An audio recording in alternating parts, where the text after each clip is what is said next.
ಕೂಡ ಸುಮಲತಾ ಅವರು ಪಕ್ಷೇತರ ಅಭ್ಯರ್ಥಿಯಾಗಿ ನಿಂತಿದ್ದಾರೆ. ಇದು ಒಳ್ಳೆಯದು ಕೆಟ್ಟದ್ದು? ಇಂಡಿಯಾದ ಪರಿಸ್ಥಿತಿ 50-50 ಇದೆ. ಎರಡೂ ಮೋದಿ ಯೋಧನಿಗೋಸ್ಕರ ಮಾಡ್ತಾ ಇದ್ದಾರೆ, ಕರ್ನಾಟಕದಲ್ಲಿ ರೈತನಿಗೋಸ್ಕರ ಕುಮಾರಸ್ವಾಮಿ ಮಾಡ್ತಾ ಇದ್ದಾರೆ. ಅಲ್ಲಿ ಬಿಜೆಪಿ ಬೇಕು, ಇಲ್ಲಿ JDS ಬೇಕು ಅನ್ನೋದು. ಮೋದಿ ಬಿಜೆಪಿ ಬರೋಕ್ಕೋಸ್ಕರ ಮಾಡ್ತೀನಿ ಅಂತಂದ್ರೆ ಸುಮಲತಾ ಅವ್ರಿಗೆ ಮಾಡಿದ್ರೆ ಬೆಟ್ರು ಅಂತ ಹೇಳ್ತೀನಿ. 100% ಬಿಜೆಪಿಗೆ ಸಪೋರ್ಟ್ ಮಾಡ್ತೀನಿ ಅಂದ್ರೆ ಸುಮಲತಾ ಅವರು ಮಂಡ್ಯದಲ್ಲಿ ಸೋಲ್ತಾರೆ.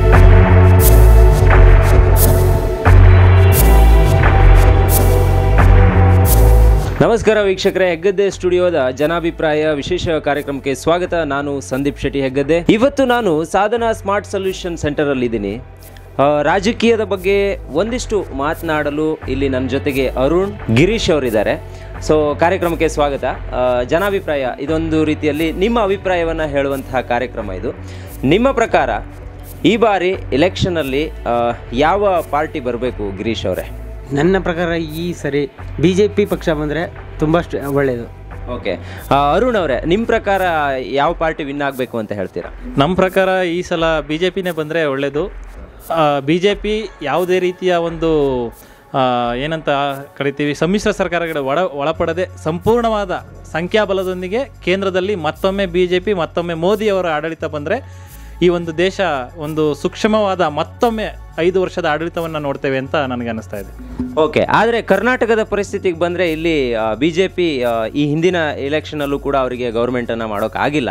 ಬಹುಶಃ ಇವತ್ತಿನ ಸಂದರ್ಭಕ್ಕೆ ಬಂದರೆ ಮಂಡ್ಯ ಕ್ಷೇತ್ರದೇ ಜಾಸ್ತಿ ಮಾತುಕತೆ ನಡೀತಾ ಇದೆ. ಅಲ್ಲಿ ಕೂಡ ಸುಮಲತಾ ಅವರು ಪಕ್ಷೇತರ ಅಭ್ಯರ್ಥಿಯಾಗಿ ನಿಂತಿದ್ದಾರೆ. ಇದು ಒಳ್ಳೆಯದೋ ಕೆಟ್ಟದ್ದು? ಸುಮಲತಾ ಅವರು ಪಕ್ಷೇತರ ಅಭ್ಯರ್ಥಿಯಾಗಿ ನಿಂತಿರುವುದು ಎಷ್ಟರ ಮಟ್ಟಿಗೆ ಒಳ್ಳೆಯದು, ಎಷ್ಟರ ಮಟ್ಟಿಗೆ ಕೆಟ್ಟದ್ದು ಎಂಬುದು ಅವರ ಅಭಿಪ್ರಾಯದ ಮೇಲೆ ನಿಂತಿದೆ. ಒಂದು. ಎರಡನೇದು,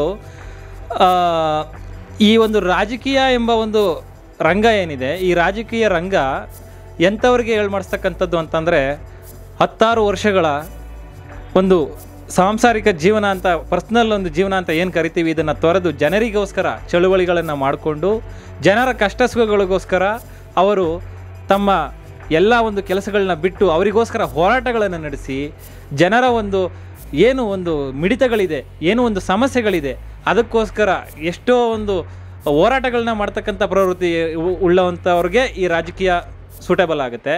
ಕೆಲವೊಬ್ಬರು ಇವತ್ತೇನು ಮಾಡ್ಕೊಂಡಿದ್ದಾರೆ ಈ ರಾಜಕೀಯನ ಅಂತಂದರೆ ಹೆಸರು ಬಲದ ಮೇಲೆ. ಯಾರೋ ನೋಡಿ, ಒಬ್ಬ ದೊಡ್ಡ ಉದ್ಯಮಿ ಬಂದ ರಾಜಕೀಯಕ್ಕೆ ನಿಂತ್ಕೊಂಡ, ದುಡ್ಡಿದೆ, ಗೆಲ್ತಾನೆ. ಈಗ ಫಿಲ್ಮಲ್ಲಿ ಹೆಸರು ಮಾಡಿದ್ದಾರೆ, ಬರ್ತಾರೆ, ರಾಜಕೀಯದಲ್ಲಿ ನಿಂತ್ಕೋತಾರೆ, ಹೆಸರು ಮಾಡಿದ್ದಾರೆ, ಗೆಲ್ತಾರೆ. ಈ ರಾಜಕೀಯ ಇತ್ತೀಚೆಗೆ ಯಾವ ರೀತಿ ಒಂದು ಬದಲಾವಣೆ ಆಗ್ತಾ ಇದೆ ಅಂದರೆ, ಜನರ ಸೇವೆಗಲ್ಲ, VIP ಕ್ಯಾಂಡಿಡೇಟ್ ಆಗಿ ಸಮಾಜದಲ್ಲಿ ರಾಜಕೀಯದಲ್ಲಿ ನಾನು ತೋರಿಸ್ಕೊಂಬಿಟ್ರೆ ಜನತೆಗೆ ನಾನು ಆಲ್ರೆಡಿ ರೀಚ್ ಆಗಿದ್ದೀನಿ, ಹಾಗಾಗಿ ನಾನು ರಾಜಕೀಯದಲ್ಲಿ ನಿಂತ್ಕೊಂಡ್ರೆ ಸಾಕು, ನಾನು ಈಸಿಯಾಗಿ ಒಂದು ಜಯವನ್ನು ಸಾಧಿಸ್ಬೋದು ಅಂತ ಒಂದು ಪರಿಗಣನೆಗೆ ಜನ ಬರ್ತಾ ಇದ್ದಾರೆ. ಇದು ಶುದ್ಧ ಸುಳ್ಳು, ಇದು ಶುದ್ಧ ತಪ್ಪು. ಯಾಕಂದರೆ ನೀವು ಮಾಡುವಂಥ ಚಲನಚಿತ್ರ ಮನೋರಂಜನೆಗಾಗಿರ್ತದೆ, ನೀವು ಮಾಡುವಂಥ ಉದ್ಯಮ ನಿಮ್ಮ ಬೆಳವಣಿಗೆಗಾಗಿರ್ತದೆ. ರಾಜಕೀಯ ಎಂಬುದು ರಾಜ್ಯದ ಜನದ ಕಷ್ಟದ ಮಿಡಿತಗಳನ್ನು ಆಧರಿಸಿ ಅವರಿಗಾಗಿ ಮಾಡ್ತಕ್ಕಂಥ ಯೋಜನೆಗಳೇನಿದೆ, ಅವರಿಗಾಗಿ ಮಾಡ್ತಕ್ಕಂಥ ಹೋರಾಟಗಳೇನಿದೆ, ಇದರ ಆಧಾರವಾಗಿರ್ತದೆ ಹೊರತು ನಿಮ್ಮ ಒಂದು VIP ಪೋಸಿಂದ ಖಂಡಿತವಾಗ್ಲೂ ಇಲ್ಲ. ನೀವು ಇದನ್ನು ನಂಬ್ಕೊಂಡು ಬಂದರೆ ಒಂದು ಸಲ ಗೆದ್ರೂ ನೆಕ್ಸ್ಟ್ ಸಲ ಜನ ನಿಮಗೆ ಮಣ್ಣು ಮುಕ್ಕಿಸ್ತಾರೆ ಎಂಬುದಕ್ಕೆ ತುಂಬ ನಿದರ್ಶನಗಳಿದೆ. ಈಗ ಆಲ್ರೆಡಿ ತುಂಬ ನಿದರ್ಶನಗಳಿದೆ. ದಯವಿಟ್ಟು ಈ ಒಂದು ಸ್ಕೋಪನ್ನು ಉಪಯೋಗಿಸ್ಕೊಂಡು ನೀವು ರಾಜಕೀಯದಲ್ಲಿ ಬಂದು ನಿಮ್ಮ ಒಂದು ಸ್ವಂತ ಕಾರ್ಯಗಳ ಸಾಧನೆಗಾಗಿ ದಯವಿಟ್ಟು ರಾಜಕೀಯವನ್ನು ಉಪಯೋಗಿಸ್ಕೋಬೇಡಿ ಎಂಬುದಾಗಿ ವಿಶೇಷವಾಗಿ ಕರ್ನಾಟಕದವರಿಗೆ ನಾನು ಈ ಮಾತನ್ನು ಹೇಳ್ತಾ ಇದ್ದೇನೆ. ಓಕೆ, ಈಗ ಅರುಣ್ ಅವರ ಮಾತಲ್ಲಿ ಒಂದು ರಾಜಕೀಯ ವ್ಯಕ್ತಿಗೆ ಒಂದು ಇತಿಹಾಸ ಇರಬೇಕು, ಅವನಿಗೆ ಒಂದು ಅನುಭವ ಇರಬೇಕು, ಜ್ಞಾನ ಇರಬೇಕು ಅಂತ ಹೇಳ್ತಿದ್ದಾರೆ. ಇದಕ್ಕೆ ನೀವೇನು ಹೇಳ್ತೀರಾ ಸರ್? ಇವಾಗ ಹೇಳೋದು ಏನು ಅಂದರೆ, ಮಂಡ್ಯ ರಾಜಕೀಯನೇ ತಗೊಂಡ್ರೆ ಸುಮಲತಾ ನಿಂತ್ಕೊಂಡಿರೋ ಸರಿಯಾಗೈತೆ. ಯಾಕೆಂದರೆ ಅಂಬರೀಷ್ ಇದ್ದಾಗ ಯಾರೂ ಮಾತಾಡ್ತಾ ಇರಲಿಲ್ಲ, ಒಂದು ಮಾತು ಮಾತಾಡ್ತಾ ಇರಲಿಲ್ಲ. ಇವಾಗ ಸುಮಲತಾ ಅಂಬರೀಷ್ ತೀರೋದ್ಮೇಲೆ ಎಲ್ಲ ತಲೆಗೊಂದು ಮಾತಾಡ್ತಾ ಇದ್ದಾರೆ. ಅಂಬರೀಷ್ ಇದ್ದಾಗ ಒಂದು ಮಾತಾಡೋಕ್ಕೂ ಧೈರ್ಯ ಇರಲಿಲ್ಲ. ಸುಮಲತಾ ನಿಂತ್ಕೊಂಡು ಸುಮಲತಾಂಗೆ ಸಪೋರ್ಟ್ ಮಾಡಿ ಅಂತ ಕೇಳ್ಕೊಳ್ತಾ ಇದ್ದೀನಿ. ಇನ್ನೊಂದು ಅಂದರೆ, ಅನುಭವ ಬಂದೇ ಬರುತ್ತೆ ಸುಮಲತಾ ಅವ್ರಿಗೆ. ಇವಾಗ ಯಾರು ಬಂದ ತಕ್ಷಣ ಏನೂ ಮಾಡೋಕ್ಕಾಗಲ್ಲ. ಹೋಯ್ತಾ ಆಲ್ಮೋಸ್ಟ್ ಆಲು ಇವಾಗ ರಮ್ಯಾ ಬಂದೋದ್ಲು, ಆ ಥರ ಮಾಡೋಕ್ಕೆ ಹೋಗ್ಬಾರ್ದು. ಬಂದು ರಾಜಕೀಯಕ್ಕಾಗಿ ನಿಂತ್ಕೊಂಡು ಮಾಡಬೇಕು ಅಂತ ಕೇಳ್ಕೊಳ್ತೀನಿ. ಓಕೆ, ಅರುಣ್ ಅವರೇ, ಇಲ್ಲಿ ಸುಮಲತಾ ಅವ್ರಿಗೆ ಅನುಭವದ ಕೊರತೆ ಇದೆ, ನಿಖಿಲ್ ಅವ್ರಿಗೆ ಅನುಭವ ಇದೆ ಅಂತ ನೀವೇನಾದರೂ ಒಪ್ಕೊತೀರಾ? ಕೆಲವೊಮ್ಮೆ ನಾವು ಯಾವ ರೀತಿ ಪರಾಮರ್ಶಿಸಬೇಕಾಗತ್ತೆ ಅಂತ ಅಂದರೆ, ನೋಡಿ, ಇವಾಗ ನಮ್ಮ ಸೃಜನ್ ಲೋಕೇಶ್ ಅವರು ಹೇಗೆ ಒಂದು ರಕ್ತದ ಒಂದು ಬಳುವಳಿಯಾಗಿ ಅವ್ರಿಗೆ ಆ್ಯಕ್ಟಿಂಗ್ ಅನ್ನೋದು ಬಂತು, ಅದೇ ರೀತಿ ಎಲ್ಲರೂ ಹೇಳ್ತಾ ಇದ್ದಾರೆ ಕುಟುಂಬ ರಾಜಕಾರಣನಾರು ಮಾಡ್ಕೊಳ್ಳಿ, ಸೊಸೆ ರಾಜಕಾರಣನಾರು ಮಾಡ್ಕೊಳ್ಳಿ, ಅಳಿ ರಾಜಕಾರಣನಾರು ಮಾಡ್ಕೊಳ್ಳಿ. ಜನತೆಗೆ ಒಳ್ಳೇದು ಮಾಡಿದಾರಾ ಇಲ್ವಾ? ಜನತೆಗೆ ಒಳ್ಳೇದು ಮಾಡಿದಾರಾ ಇಲ್ವಾ? ಯಾರಪ್ಪನ ಮನೆದು ದುಡ್ಡು ಅಂತ ಕೇಳ್ತೀರಿ ನೀವು. ಹಂಗಾದರೆ ಬೇರೆ ಬಂದಂಥ ಸರ್ಕಾರಗಳು, ಬೇರೆ ಬಂದಂಥ ಮಂತ್ರಿಗಳು, ಬೇರೆ ಬಂದಂಥ ಸಚಿವರುಗಳು ಯಾಕೆ ನಿಮ್ಮ ಸಾಲವನ್ನು ಮನ್ನಾ ಮಾಡಲಿಲ್ಲ? ಯಾಕೆ ರೈತರಿಗೆ ವಿಶೇಷವಾದ ಯೋಜನೆಗಳನ್ನ ಕೊಡಲಿಲ್ಲ? ಹಾಗಾದರೆ ಸರ್ಕಾರದ ದುಡ್ಡು ಗೊತ್ತಿರೋದ್ರೆ, ಮತ್ತೆ ಸರ್ಕಾರದ ದುಡ್ಡು ಅಂತ ಎಲ್ರಿಗೂ ಗೊತ್ತು. ಮಾತೆತ್ತಿದ್ರೆ ಒಳ್ಳೆ ಕಾರ್ಯಗಳಾದರೆ ಸರ್ಕಾರದ ದುಡ್ಡು ಅಂತೀರಾ. ಅದನ್ನು ಒಳ್ಳೆ ರೀತಿಯಲ್ಲಿ ಸಮಗ್ರವಾಗಿ ಒಂದು ವಿನಿಯೋಗ ಮಾಡಬೇಕು ಅಂತ ಅಂದರೆ ಎಷ್ಟು ಕಷ್ಟ ಇರ್ತದೆ ಎಂಬುದಾಗಿ ನಾಯಕನ ಸೀಟಲ್ಲಿ ಕೂತ್ಕೊಂಡಾಗ ಮಾತ್ರ ಗೊತ್ತಾಗ್ತದೆ. ಇವತ್ತು ಮಣ್ಣಿನ ಮಗ ಅಂತ ಏನು ಕರಿತೀವಿ ದೇವೇಗೌಡರನ್ನ, ಅವರ ಮಕ್ಕಳಿಗೆ, ಕುಮಾರಸ್ವಾಮಿಗೆ ವಿಶೇಷವಾಗಿ ಒಂದು ರೈತರ ಬಗ್ಗೆ ವಿಶೇಷವಾದ ಕಾಳಜಿ ಇರ್ತಕ್ಕಂಥದ್ದು ಮೆಚ್ಚತಕ್ಕಂಥ ವಿಚಾರ. ಯಾಕೆ ಅಂದರೆ ಅವರು ಇಸ್ರೇಲ್ಗೆ ಹೋಗಿ ಒಂದು ವ್ಯವಸಾಯದ ಪದ್ಧತಿಯನ್ನು ಒಂದು ಮಂಡ್ಯದಲ್ಲಿ ಅಳವಡಿಕೆ ಮಾಡಬೇಕು ಎಂಬುದಾಗಿ ವ್ಯಾಸಂಗ ಮಾಡಿಕೊಂಡು ಬಂದಿರತಕ್ಕಂಥದ್ದು. ಅವರ ಜೊತೆಯಲ್ಲಿ ಅಧಿಕಾರಿಗಳ ಒಂದು ಸಮೂಹವನ್ನು ಕರ್ಕೊಂಡೋಗಿ ರೈತರ ಪರವಾಗಿ ನಿಜವಾಗಿ ಕರ್ನಾಟಕದಲ್ಲಿ ಈ ರೀತಿಯ ಅಧ್ಯಯನವನ್ನು ಕೈಗೊಂಡಂಥ ಒಬ್ಬ ಸಚಿವರನ್ನು ತೋರಿಸಿ ನಮಗೆ.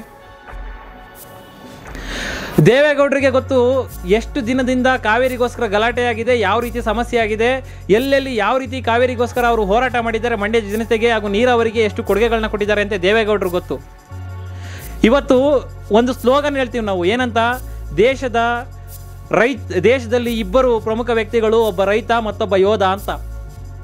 ಆದರೆ ನೀವು ಎಷ್ಟು ಕೊಡ್ತಾ ಇದ್ದೀರಿ? ನಿಜವಾಗ್ಲೂ ಹೇಳಬೇಕು ಅಂದರೆ ಮೋದಿ ಯೋಧನಿಗೋಸ್ಕರ ಮಾಡ್ತಾ ಇದ್ದಾರೆ, ಕರ್ನಾಟಕದಲ್ಲಿ ರೈತನಿಗೋಸ್ಕರ ಕುಮಾರಸ್ವಾಮಿ ಮಾಡ್ತಾ ಇದ್ದಾರೆ. ಸುಮ್ಮನೆ ಬೊಗಳೆ ಬಿಡೋದಲ್ಲ, ನಾನು ಹಂಗೆ ಮಾಡ್ತೀನಿ ಹಿಂಗೆ ಮಾಡ್ತೀನಿ ಅಂತ. ನಿಜವಾಗಿ ರೈತರ ಕಷ್ಟವನ್ನು ಅರಿತಂಥ ವ್ಯಕ್ತಿ, ನಿಜವಾಗಿ ಬರಗಾಲದಲ್ಲಿ ಬೆಳೆಗಳನ್ನು ಬೆಳೆಯೋಕ್ಕಾಗದೆ ಪ್ರಾಣವನ್ನು ಆತ್ಮಹತ್ಯೆಗೆ ಈಡು ಮಾಡಿಕೊಂಡು ತನ್ನ ಪ್ರಾಣವನ್ನು ತೆತ್ತಂಥ ರೈತರಿಗೋಸ್ಕರ ಕುಮಾರಸ್ವಾಮಿ ರೈತರ ಸಾಲವನ್ನು ಮನ್ನಾ ಮಾಡಲಿಲ್ಲ ಅಂದಿದ್ರೆ ಇವತ್ತು ಎಷ್ಟು ಜನ ಮತ್ತೆ ರೈತರು ಪ್ರಾಣ ತ್ಯಾಗವನ್ನು ಮಾಡಬೇಕಾಗಿತ್ತು ಎಂಬುದಾಗಿ ಗೊತ್ತಿದೆಯಾ ನಿಮಗೆ? ಇವತ್ತು ರೈತನ ಆತ್ಮಹತ್ಯೆ ಇಲ್ಲ, ಯಾಕಂದರೆ ಸಾಲ ಮನ್ನಾ ಮಾಡಿದ್ದಾರೆ. ಹಾಗಂತ ಸಾಲ ಮನ್ನಾ ಮಾಡೋದೇ ನನ್ನ ಯೋಜನೆಯಲ್ಲ. ನಿಮಗೆ ನೀರಿಲ್ಲದಿದ್ದರೂ ಸಹ ಇಸ್ರೇಲ್ಗಿಂತ ಕರ್ನಾಟಕದಲ್ಲಿ ನೀರು ಜಾಸ್ತಿ ಇದೆ, ಅದನ್ನು ಸಮಗ್ರವಾಗಿ ಉಪಯೋಗಿಸ್ಕೊಳ್ಬೋದು ಎಂಬುದಾಗಿ ವಿಶೇಷ ಅಧ್ಯಯನವನ್ನು ನಡೆಸಿರ್ತಕ್ಕಂಥ ಕುಮಾರಸ್ವಾಮಿ ಅವರಿಗೆ ಓಟ್ ಕೊಡೋದ್ರಲ್ಲಿ ತಪ್ಪಿಲ್ಲ. ಯಾಕೆ ಹೇಳಿ? ಇವತ್ತು 2 ಸಲ ಹೃದಯದ ಶಸ್ತ್ರಚಿಕಿತ್ಸೆಗೆ ಒಳಗಾಗಿರ್ತಕ್ಕಂಥ ಮನುಷ್ಯ ಕುಮಾರಸ್ವಾಮಿ. ಅವರು ಮನಸ್ಸು ಮಾಡಿದರೆ ಅವ್ರಿಗೆ ರಾಜಕೀಯ ಬೇಕಾಗಿಲ್ಲ ರೀ. ಆರಾಮ್ಸೆ ಕೂತ್ಕೊಂಡು ಅವರು ಇರ್ತಕ್ಕಂಥ ಒಂದು ಆಸ್ತಿಯಲ್ಲಿ ಆರಾಮ್ಸಾಗಿ ಊಟ ಮಾಡ್ಬೋದು. ಈವನ್ ಅವರ ನಿಖಿಲ್ ಕುಮಾರಸ್ವಾಮಿ ಅವರಿಗೆ ಸಂದೀಪ್ ಅವರು ಒಂದು ಕ್ವಶನ್ ಕೇಳಿದ್ರು, ಅವ್ರಿಗೆ ಎಕ್ಸ್ಪೀರಿಯೆನ್ಸ್ ಇದೆಯಾ ಅಂತ.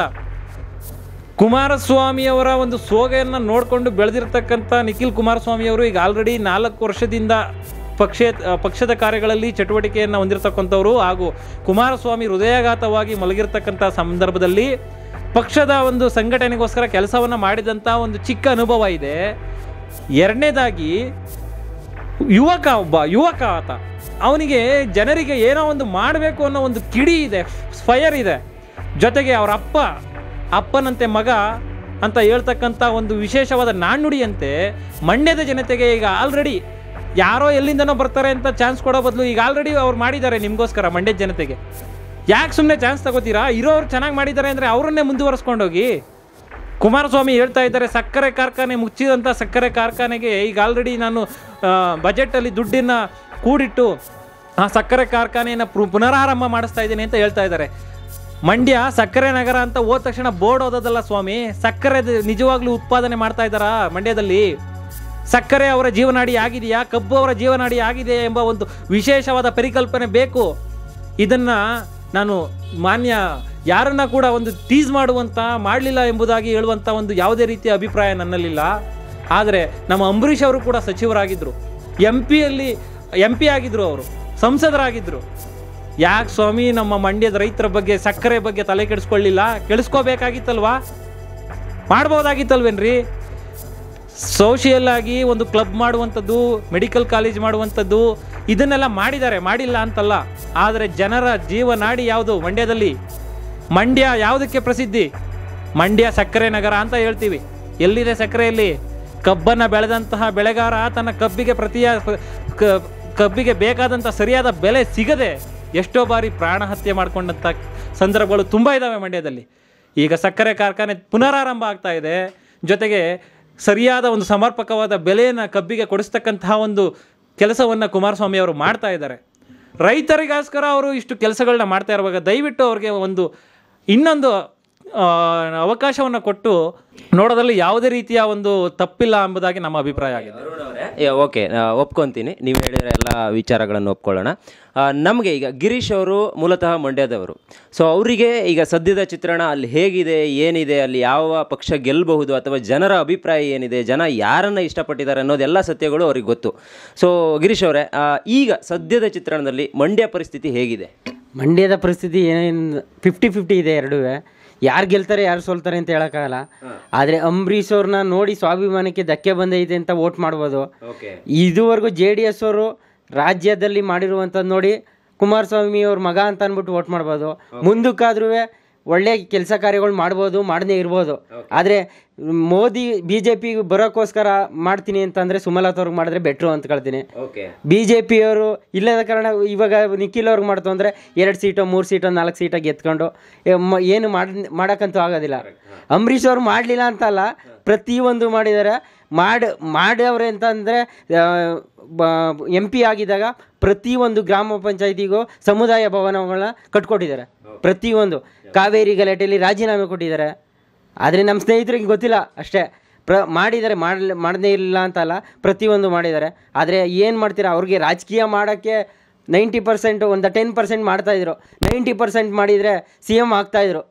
ಆದರೆ ಮಾಡಲಿಲ್ಲ ಅವರು. ಈಗಿನ ಪರಿಸ್ಥಿತಿಲಿ 50-50 ಹೇಳೋಕ್ಕಾಗಲ್ಲ. ಓಕೆ, ಅರುಣ್ ಅವರೇ, ಈಗ ರಾಷ್ಟ್ರದ ವಿಚಾರಕ್ಕೆ ಬಂದರೆ ನಮಗೆ ಮೋದಿ ಬೇಕು, ರಾಜ್ಯದ ವಿಚಾರಕ್ಕೆ ಬಂದರೆ JDS ಬೇಕು ಅಂತ ನೀವು ಹೇಳಿದ್ರಿ. ಅಂದರೆ ಅಲ್ಲಿ BJP ಬೇಕು, ಇಲ್ಲಿ JDS ಬೇಕು ಅನ್ನೋದು. ಈಗ ಓವರಾಲ್ ಇಲ್ಲಿ JDSನ ಗೆಲ್ಲಿಸಿದ್ರೆ ನಮಗೆ ಅಲ್ಲಿ ಮೋದಿನ ನೋಡೋಕ್ಕಾಗತ್ತಾ? ನೋಡಿ, ನಮ್ಮ ಮಂಡ್ಯದಲ್ಲಿ ನಿಖಿಲ್ ಕುಮಾರಸ್ವಾಮಿ ಗೆದ್ದ ತಕ್ಷಣ ನಮ್ಮ ಮೋದಿ ಬರಲ್ಲ ಅಂತ ಹೇಳುವಂಥದ್ದು ಶುದ್ಧ ಮೂರ್ಖತನದ ಮಾತು. ಮೋದಿ ಅವರಿಗೆ ಕರ್ನಾಟಕದಲ್ಲಿ 50% ರಿಸಲ್ಟ್ ಬಂದರೂ ಕೂಡ ಮೋದಿ ಅವರು ಗೆಲ್ತಾರೆ ಅನ್ನುವಂಥ ಸಂಪೂರ್ಣವಾದ ಆತ್ಮವಿಶ್ವಾಸ, ಜೊತೆಗೆ ಧೈರ್ಯ ಮತ್ತು ಅವರ ಮೇಲಿನ ವಿಶ್ವಾಸ ಆಗಿದೆ. ಯಾಕಂದರೆ ಮೋದಿ ಅಲೆ ಅನ್ನುವಂಥದ್ದು ಬರೀ ಅಲೆ ಅಲ್ಲ, ಅದೊಂದು ನಂಬಿಕೆಯ ಅಲೆ, ಅದೊಂದು ವಿಶ್ವಾಸಾರ್ಹ ಅಲೆ. ಆ ವ್ಯಕ್ತಿಯನ್ನು ನೋಡ್ತಕ್ಕಂಥ ಒಂದು ಸಂದರ್ಭದಲ್ಲಿ ಪಕ್ಷ ಅಲ್ಲ, ರಾಜಕೀಯ ಅಲ್ಲ, ನಮ್ಮ ಮನಸ್ಸು ತುಂಬರ್ತದೆ ಆ ವ್ಯಕ್ತಿಗೋಸ್ಕರ ನನ್ನ ಪ್ರಾಣ ಕೊಡೋಣ ಅಂತ. ಯಾಕಂದರೆ ಆತ ನನ್ನ ದೇಶಕ್ಕೋಸ್ಕರ ತನ್ನ ಪ್ರಾಣದ ಹಂಗನ್ನು ತೊರೆದು ನಿಂತಿರುವಂಥ ಒಬ್ಬ ಮನುಷ್ಯ. ಇವತ್ತು ಪಕ್ಷಾತೀತವಾಗಿ ನೋಡೋದಾದರೆ ಯಾವ ಪಕ್ಷ ಅಲ್ಲ, ಕಾಂಗ್ರೆಸ್ BJP ಅದು ಇದು ಎಲ್ಲ ತೆಗೆದುಬಿಟ್ರಿ. ನಾನು ಹೇಳ್ತಾ ಇರೋದು, ಮಿಲಿಟರಿಗೆ ಸಂಪೂರ್ಣವಾದ ಒಂದು ಅಧಿಕಾರವನ್ನು ಕೊಟ್ಟು ಪಾಕಿಸ್ತಾನಕ್ಕೆ ನೀವು ನನ್ನ ತಾಕತ್ತನ್ನು ಪರಿಶೀಲಿಸ್ತಾ ಇದ್ದೀರಾ, ನನ್ನ ತಾಕತ್ತನ್ನು ನೀವು ಪರೀಕ್ಷೆ ಮಾಡ್ತಾ ಇದ್ದೀರಾ, ಈಗ ನಾನು ನಿನಗೆ ಸರಿಯಾದ ಉತ್ತರ ಕೊಡ್ತೇನೆ ಅಂತ ಹೇಳಿದಂಥ ಒಬ್ಬ ಮಗ, ಭಾರತದ ಮಣ್ಣಿನ ಮಗ, 52 ಇಂಚು ಎದೆ ಅಂತ ಏನು ಹೇಳ್ತಾರೆ ಅದು ನಿಜವಾಗ್ಲೂ ಸಾರ್ಥಕತೆ ಅಂತ ಒಂದು ಮಾತದು. ಹಾಗಾಗಿ ಮೋದಿಯವರ ವಿಚಾರದಲ್ಲಿ ಈ ಒಂದು ಸಣ್ಣ ಆಗ್ಬೋದು ಮೇ ಬಿ. ಅಂದರೆ ಈಗ ಸುಮಲತಾ ಅವರು ಗೆದ್ದರೆ ಒಂದು ಒಂದು ಉಪಾಯ ಏನಪ್ಪ ಇದೆ ಅಂದರೆ ಮುಂದೆ ಅವರು BJPಗೆ ಸಪೋರ್ಟ್ ಮಾಡುವಂಥ ಲಕ್ಷಣಗಳು ಕಾಣಿಸ್ತಾ ಇದೆ ಅಂತ ಹೇಳ್ತಾ ಇದ್ದಾರೆ. ಬಟ್ ಅದು ಇನ್ನೂ ಸರಿಯಾದ ಒಂದು ನಿಖರವಾದ ಸ್ಥಿತಿಯಲ್ಲಿಲ್ಲ. ಯಾಕಂದರೆ ಅವರು ಸ್ವತಂತ್ರ ಅಭ್ಯರ್ಥಿ, ಯಾವ ಒಂದು ಪಕ್ಷಕ್ಕೆ ಬೇಕಾದರೂ ಸಪೋರ್ಟ್ ಮಾಡ್ಬೋದು. ಇದು ನಿಮ್ಮ ಊಹೆಗೆ ನಿಲುಕವಾಗಿದೆ. ನೀವು ಸುಮಲತಾ ಅವ್ರ ಕೈಲಿ ಸಿಗ್ನೇಚರ್ ಮಾಡಿಸ್ಕೊಂಡು ನಾನು 100% BJPಗೆ ಸಪೋರ್ಟ್ ಮಾಡ್ತೀನಿ ಅಂದರೆ ಸುಮಲತಾ ಅವರು ಮಂಡ್ಯದಲ್ಲಿ ಸೋಲ್ತಾರೆ. ಯಾಕಂದರೆ ಮಂಡ್ಯದಲ್ಲಿ BJPಗೆ ಅಷ್ಟು ಸಪೋರ್ಟ್ ಇಲ್ಲ. ಹಾಗಾಗಿ ನಾನು ಹೇಳೋದು ಇಷ್ಟೇ, ಸುಮಲತಾ ಅವರು ಮೋದಿಗೆ ಸಪೋರ್ಟ್ ಮಾಡ್ತಾರೆ ಅನ್ನೋ ಕಾರಣಕ್ಕೋಸ್ಕರನೇ ಗೆಲ್ಲಿಸ್ಬೇಕು ಅಂದರೆ ಅವಶ್ಯಕತೆ ಇಲ್ಲ.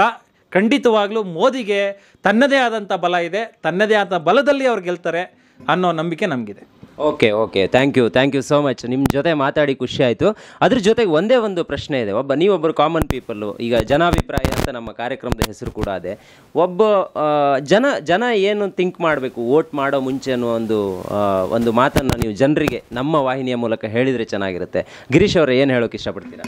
ಒಳ್ಳೆ ವ್ಯಕ್ತಿಗಳು ನೋಡಿ ವೋಟ್ ಮಾಡಿ, ಆದರೆ ಕೆಟ್ಟ ವ್ಯಕ್ತಿಗಳು ಕೊಟ್ಟು ಪಶ್ಚಾತ್ತಾಪ ಅಂತೂ ಪಡಬೇಕು ಬಿಡಿ. ಒಳ್ಳೆ ವ್ಯಕ್ತಿಗಳು ನೋಡಿ ಸೆಂಟ್ರಲಲ್ಲಿ ಒಳ್ಳೆ ಇವಾಗ ಮಾಡಿರುವಂಥದ್ದು 5 ವರ್ಷದಲ್ಲಿ ಮಾಡಿರುವಂಥದ್ದನ್ನ ನೋಡಿ ವೋಟ್ ಮಾಡಿ ಅಂತ ಕೇಳ್ಕೊಳ್ತೀನಿ. ಥ್ಯಾಂಕ್ ಯು ಗಿರೀಶ್ ಅವರೇ. ಅರುಣ್ ಅವರು, ನೀವೇನು ಹೇಳೋಕೆ ಇಷ್ಟಪಡ್ತೀರಾ? ನನಗೆ ತಿಳಿದ ಮಟ್ಟಿಗೆ ಸಂಸದರು ಅಂತ ಸೆಂಟ್ರಲ್ಗೆ ಯಾರು ಹೋಗ್ತಾರೋ ಅವರು ರಾಜ್ಯಕ್ಕೋಸ್ಕರ ಅಷ್ಟು ಕೆಲಸಗಳನ್ನ ವೈಯಕ್ತಿಕವಾಗಿ ಮಾಡಲಿಕ್ಕೆ ಆಗೋದಿಲ್ಲ. ಆದ ಕಾರಣದಿಂದ ನಾವು ಸೆಂಟ್ರಲಲ್ಲಿ ಯಾವ ವ್ಯಕ್ತಿ ಬಲಿಷ್ಠನಾಗಿರ್ತಾನೋ ಮತ್ತು ನಮ್ಮ ದೇಶವನ್ನು ಮುನ್ನಡೆಸಲಿಕ್ಕೆ ಸಶಕ್ತನಾಗಿರ್ತಾನೋ ಆ ವ್ಯಕ್ತಿಗೆ ನಾವು ಸಪೋರ್ಟ್ ಮಾಡಬೇಕಾದ ಅನಿವಾರ್ಯ ಸ್ಥಿತಿ ಇರುವುದರಿಂದ ಇಲ್ಲಿ ನಿಂತ್ಕೊಂಡಂತಹ ವ್ಯಕ್ತಿ ಒಂದು ವೇಳೆ ಸಮರ್ಥನಾಗಿಲ್ಲದಿದ್ದರೂ ಸಹ ಆ ವ್ಯಕ್ತಿಯನ್ನು ನೋಡಿಕೊಂಡು, ಫಾರ್ ಎಕ್ಸಾಂಪಲ್ ಇವಾಗ ಮೋದಿ ನಮ್ಮ ಸೆಂಟ್ರಲ್ನಲ್ಲಿ ಇದ್ದಾರೆ, ಇಲ್ಲಿ ಯಾವುದೋ ಒಬ್ಬ ಒಂದು ವ್ಯಕ್ತಿ ಅಷ್ಟು ಸಮರ್ಥನಲ್ಲದಂಥ ವ್ಯಕ್ತಿಯನ್ನು ಅವ್ರ ಕಡೆಯಿಂದ ಸ್ಪರ್ಧೆಗೆ ಇಳಿಸಿದ್ದಾರೆ ಅಂದರೂ ಸಹ ಮೋದಿಯ ಗೆಲುವಿಗೋಸ್ಕರವಾದರೂ ನಾವು ಆತನಿಗೆ ವೋಟ್ ಮಾಡಿ ಮೋದಿಯನ್ನು ಅಥವಾ ಅಲ್ಲಿ ನಿಂತಿರ್ತಕ್ಕಂಥ ಬಲಿಷ್ಠ ನಾಯಕನನ್ನು ನಾವು ಮುಂದೆ ತಂದು ನಮ್ಮ ದೇಶದ ಸಶಕ್ತತೆ ಹಾಗೂ ಬೆಳವಣಿಗೆಗೆ ಕಾರಣವಾಗಬೇಕು ಅಂತ ಹೇಳ್ತಾ ಇದ್ದೇನೆ. Thank you. ನೋಡಿದ್ರಲ್ಲ ವೀಕ್ಷಕರೇ, ಇದು ನಮ್ಮ ಜನರ ವೈಯಕ್ತಿಕವಾದಂಥ ಅಭಿಪ್ರಾಯ. ಇದೇ ರೀತಿ ಜನಾಭಿಪ್ರಾಯವನ್ನು ಮುಂದೆಯೂ ಕೂಡ ನಿಮ್ಮ ಮುಂದೆ ಇಡ್ತಾ ಹೋಗ್ತೀವಿ. ಅಲ್ಲಿವರೆಗೂ ನೋಡ್ತಾ ಇರಿ Heggadde studio. Heggadde studio YouTube channel ನೋಡಿ, ಸಬ್ಸ್ಕ್ರೈಬ್ ಮಾಡಿ. ನಾನು ಮಾಡಿದ್ದೀನಿ, ನೀವು ಮಾಡಿ.